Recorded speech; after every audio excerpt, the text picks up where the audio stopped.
Welcome to my presentation on the Washington State Capitol Tours Civics Education Program. The Washington State Capitol Tours Civics Education Program is held at the state capitol in Olympia, Washington. This public school program is a hands-on field trip civic education learning experience with guided tours for all Washington State public school students in grades 4 through 12. Currently, the programs are paid for and sponsored by the state and grant agencies, so schools do not pay tuition or fees to attend the tours. However, the schools fund the trip with transportation, extra staff, and accommodation, and a student school cover all costs associated with the participation. No student ever has to pay or be left behind because they do not have funding or need accommodation. This program is managed by the Department of Enterprise Services and contracted through the state. It oversees and manages all programs at the Washington State Capitol campus. And the funding for this program comes from state revenue allocated for public school education. It currently funds all public school education with revenue from sales tax, capital gains, property taxes, and levies targeted for public schools. Recent U.S. executive orders have called for the termination of the U.S. Department of Education.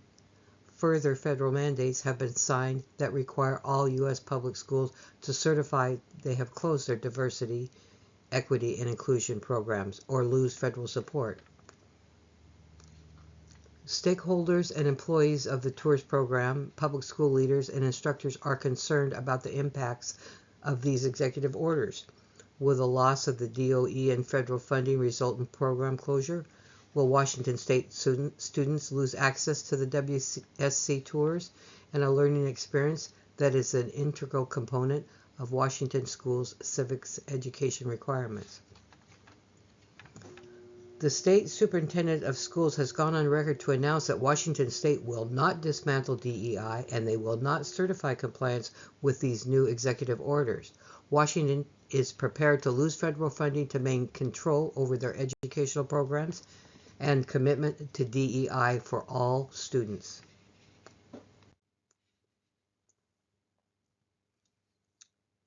The Washington State Constitution guarantees the state legislature will fully fund public school education for all students, and it must collect funds in times of deficit and may not cut funding for budgetary reasons. This decision and law was upheld by the Supreme Court in 2012 with the McCleary decisions that state school funding has to be paid for. It can't be cut for budgetary reasons, and schools also contribute not only for education for the students and families, but other programs, mental health, social work, nutrition, and educational enrichment programs. Programs such as the WSC guided tours must be funded by the state since civic education is a requirement in Washington public schools.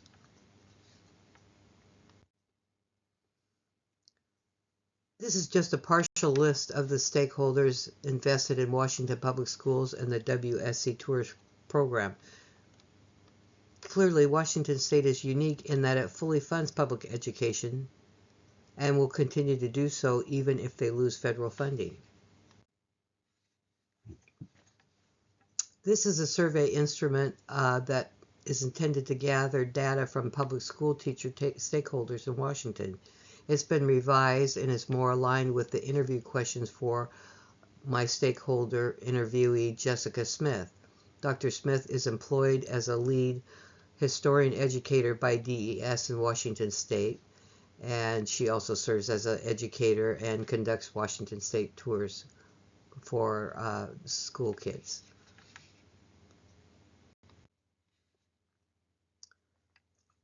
Jessica responded to my questions below with a note that she spoke with all her colleagues and there was a consensus among them. They did not believe their positions would be threatened by the loss of funding, or their employer or DES or the state would stop diversity, equity, and inclusion practices in hiring and employment. Washington State is committed to civics education for students who will someday be active participants in society, working, paying taxes, and voting. Jessica said she believes the tours will continue and that protests outside the Capitol building for now are occurring on the weekend and are not a threat to the students or the employees. She also added that there's a virtual tour online interactive tour program for students that really just can't make the trip, and that they will, if something happened and they had to be canceled or something, that they have this plan B, that everybody would work those tours. And they're not just a recorded thing, they're live, interactive, and they're building that as we speak into just a real robust program.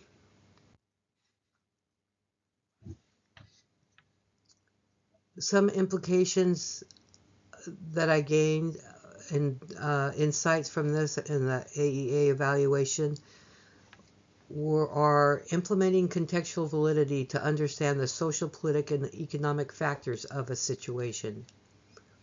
The insight into the Washington State Capitol program's social, cultural, political, and economic context required rigorous research and a thorough review of all program documents, report, news medias, legal factors, program staff, and program users or recipients.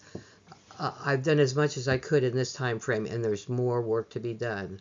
And which brings me to another insight: is we just really don't realize how much goes into a program like this, how many stakeholders there are, how many points of concern have to be taken into account when we put these programs together and fund these programs. And additionally, I found accuracy standards to be a good AEA to follow to ensure valid information and the context of the program's purposes. In this case, the students need civic education. It's required by the state to graduate. It's various levels throughout their public school from 4 to 12. So that's the context of why this program is important. And the accuracy standards should explain and document programs and their scope with enough detail for the evaluation purposes. I also recognize that there were different groups of people with different backgrounds or agendas. Interviewing key stakeholders, but be aware of lesser involved stakeholders, such as the families. And, maybe the teaching staff have aides that have ideas that are helpful in an evaluation. The evaluation information should serve the intended purpose and support valid interpretations. This program evaluation is specific to Washington State due to its civic education requirements, commitment to DEI, guaranteed and robust funding for all public schools. And I want to thank you for listening to my presentation about the Washington State Capitol Civics Education Program. I welcome feedback. Please do not hesitate to ask questions or offer suggestions. And the next two slides include some references consulted for this presentation.